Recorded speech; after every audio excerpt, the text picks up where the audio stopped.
Hi friends, இன்றைக்கி தைப்பூசம். காலையில் என்ன டிஃபன் பண்ணலான்னு யோசிச்சுட்டே இருந்தேன். அதுக்குள்ளே செடிக்கெல்லாம் கொஞ்சம் தண்ணி ஊற்றிட்டு ஒரு டீ போட்டு குடித்தேன். டீ போட்டு குடிச்சிட்டு வரக்குள்ள பாப்பா இருந்துட்டு எனக்கு இன்றைக்கி பொங்கல் வேணும், அதுவும் சக்கரை பொங்கல் வேணும்னு சொல்லிட்டேன். சரி, கொஞ்சம் வெண்பொங்கல் டிஃபனுக்கு எடுத்துகிட்டு கொஞ்சம் சக்கரை பொங்கல் அவளுக்காக மிக்ஸ் பண்ணிக்கலாம் அப்படின்னு நினச்சிட்டு இருந்தேன்.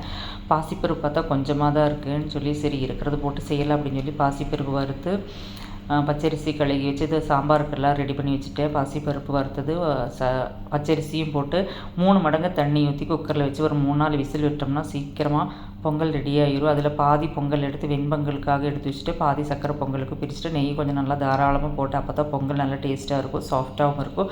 சக்கரை பொங்கலுக்கு பண்ணலாம். பாவு நல்லா உருகினதுக்கப்புறம் வடிகட்டி ஊற்றி வச்சாச்சு. அதுக்கப்புறம் அதில் போடுறதுக்காக முந்திரி பருப்பு திராட்சை நல்லா வறுத்து சக்கரை பொங்கலுக்காக கொஞ்சம் நல்லாவே முந்திரி பருப்பு திராட்சையும் வறுத்து போட்டு 2 ஏலக்காய் தட்டி போடணும். நல்லாவே நெய் ஊற்றி நல்லா மிக்ஸ் பண்ணால் சக்கரை பொங்கல் செம்ம டேஸ்ட்டாக இருக்கும். காலையில் நம்மளுக்கு ஒரு ஸ்வீட் சாப்பிட்ட எஃபெக்டிவ் கிடைக்கும். பாருங்கள், சக்கரை பொங்கல் சூப்பராக இருக்குது. நல்லாவே நெய் ஊற்றி வச்சுருந்தேன். அதுக்கப்புறம் 2 ஏலக்காய் தட்டி சக்கரை பொங்கலில் போட்டுக்கலாம். நான் வேறு எதுவும் போடல, கிராம்பு அந்த மாதிரி ஜாதிக்காய் எதுவுமே போடல. இன்றைக்கி வேறு 2 ஏலக்காய் மட்டும்தான் போட்டேன்.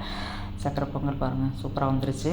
அதுக்கப்புறம் வெண்பொங்கலுக்கு தாளிக்கிறதுக்காக கொஞ்சம் முந்திரி, கொஞ்சம் மிளகு, ஜீரகம் எல்லாமே தாளித்து ஒரு வரமிளகா, கருவேப்பிலை நல்லாவே தாளித்து போட்டு அது சாம்பார் ரெடி ஆயிடுச்சு. சட்னி, சாம்பார், வெண்பொங்கலுக்காக.